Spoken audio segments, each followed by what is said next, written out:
System ya kuzanguka.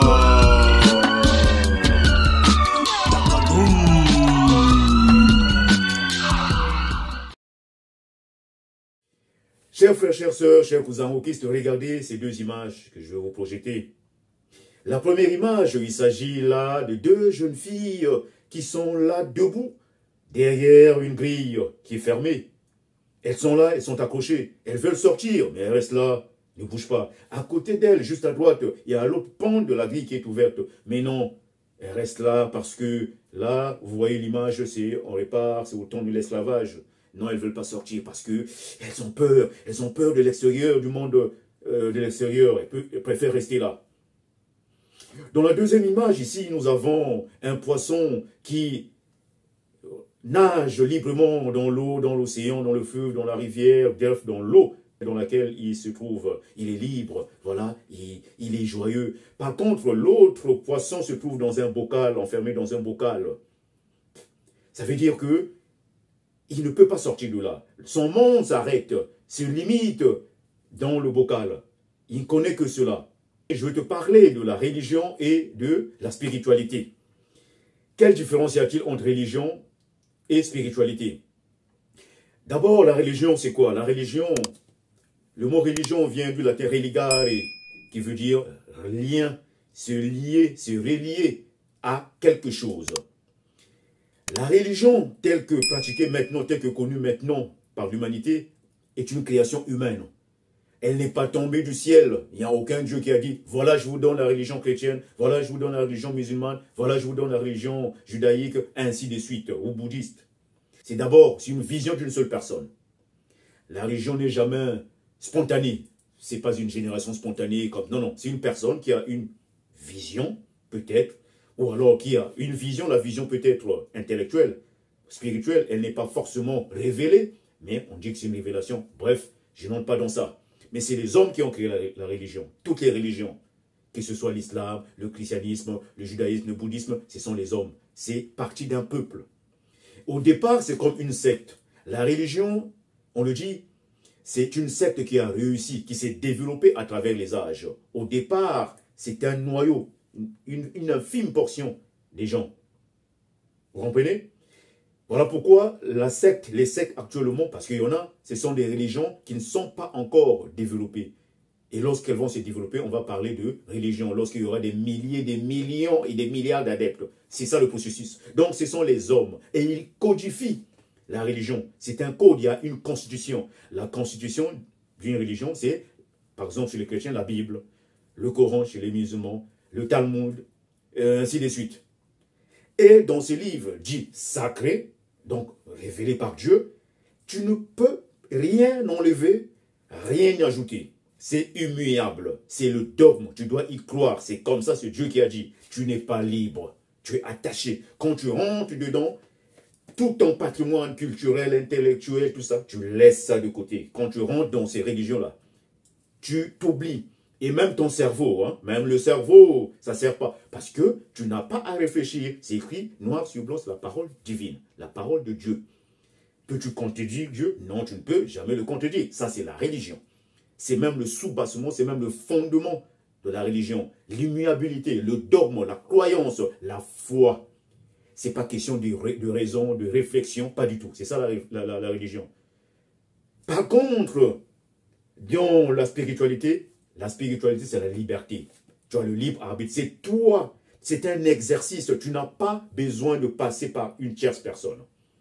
Tu n'as pas besoin d'intermédiaire entre toi et ce qu'on appelle Dieu. La divinité, l'être transcendant. Pas du tout. C'est toi. D'abord, c'est un processus. C'est une initiation que tu dois suivre. Tu peux le faire tout seul. Il y en a qui y parviennent. D'autres peuvent passer par des gens qui vont les initier à la connaissance des lois de la nature. Parce que c'est ça la clé. Se connaître soi-même, sa mission de vie, et aussi connaître la nature. C'est que c'est. Parce que c'est quoi Dieu en fin de compte?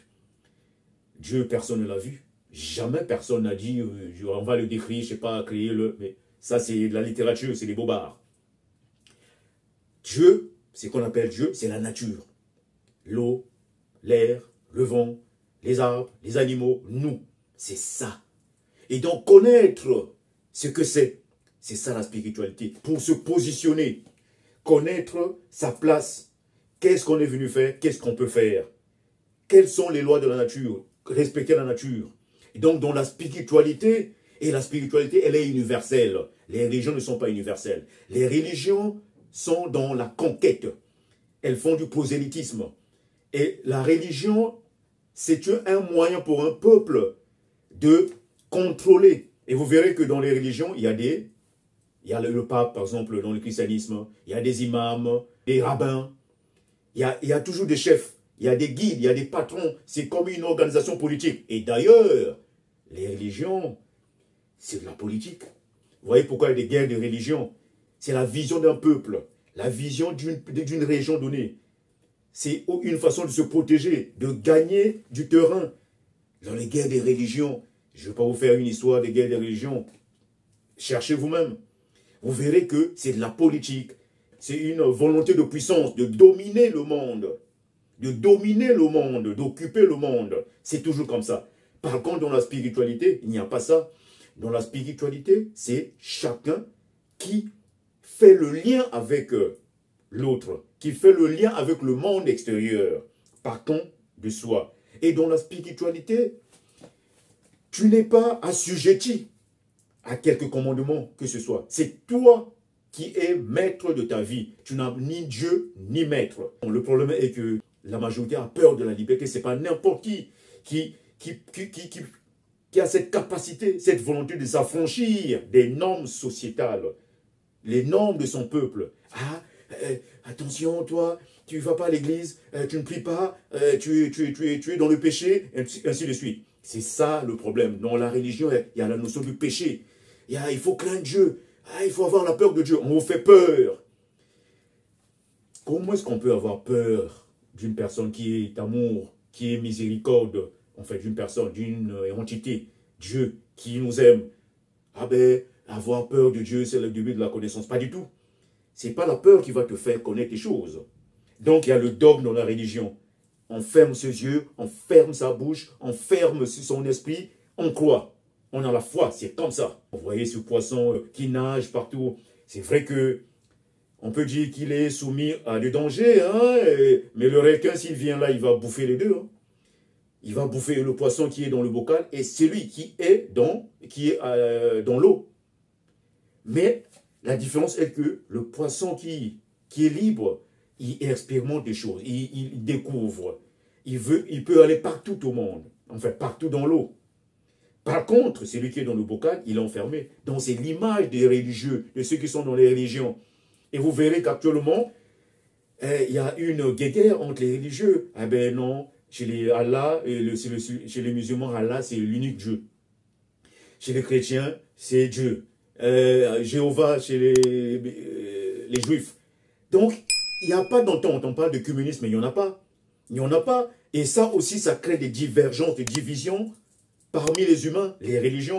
Moi, l'expérience que j'ai, la connaissance que j'ai, qu'à travers les âges, j'ai jamais vu les religieux s'unir, s'entendre pour faire la paix dans le monde. Non. C'est le contraire qui se passe. C'est le contraire. Vous voyez ce qui se passe dans le Proche-Orient, entre Palestine et Israël. C'est aussi cela. C'est à cause, il y a aussi une cause religieuse. Par contre, dans la spiritualité, quand on est spirituel, ben, on est détaché de toutes les chaînes, on est libre et on va vers les autres. On sait pourquoi on est sur terre. On se connaît. Vous voyez, le distinguo à faire entre religion et spiritualité. La spiritualité te permet de comprendre les lois de la nature, suivre une initiation, être libre et être réellement en conformité, je dirais même en parfaite fusion avec ce qu'on peut appeler Dieu. Que moi, bon, ce mot-là, je l'utilise afin que vous compreniez. Vous voyez, c'est ça la spiritualité. Maintenant, ça à chacun de faire son choix. Je ne dis pas que ceux qui sont dans les religions sont dans le mauvais chemin. Ah non, tel n'est pas mon propos. Je n'ai pas la vérité, je ne vous parle pas de vérité ni de fausseté, quoi. Je vous parle des faits, de ce qui est religion, spiritualité. Ceux qui sont dans la religion aussi, dans les religions, c'est des bonnes personnes, hein? C'est des personnes qui sont élevées, il y en a, elles savent pourquoi. Mais sauf que, là, tu es enfermé, tu ne peux rien changer. Dès que tu essaies simplement de contredire, on dit, ah ben là, c'est pas de Dieu, c'est pas dit dans la Bible, c'est pas dit dans le Coran. C'est un problème.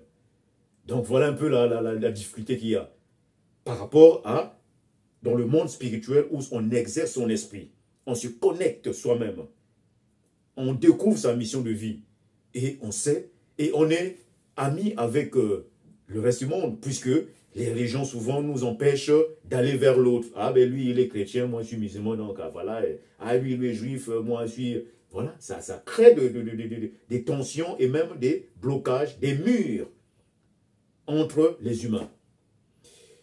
Donc voilà, il y a beaucoup à dire.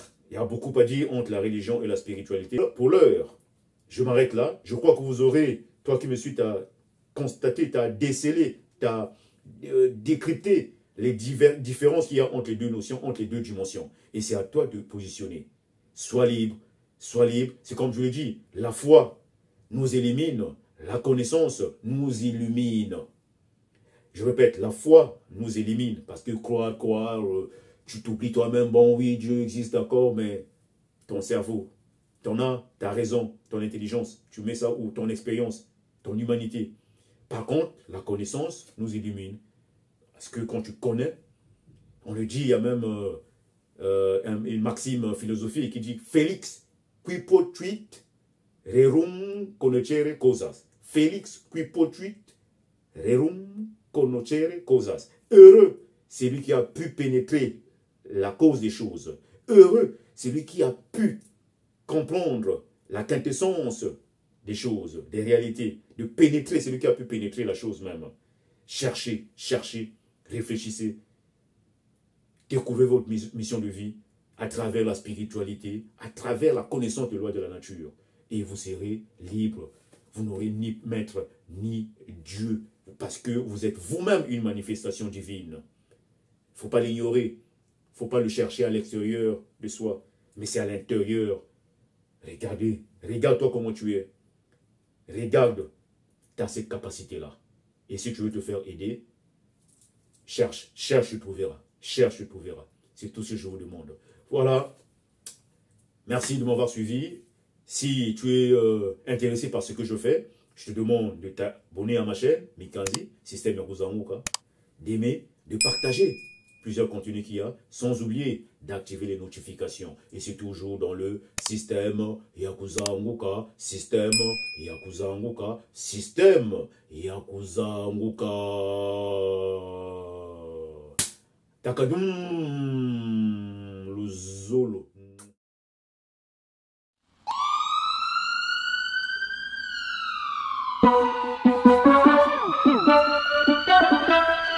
Système Yakuza Nguka.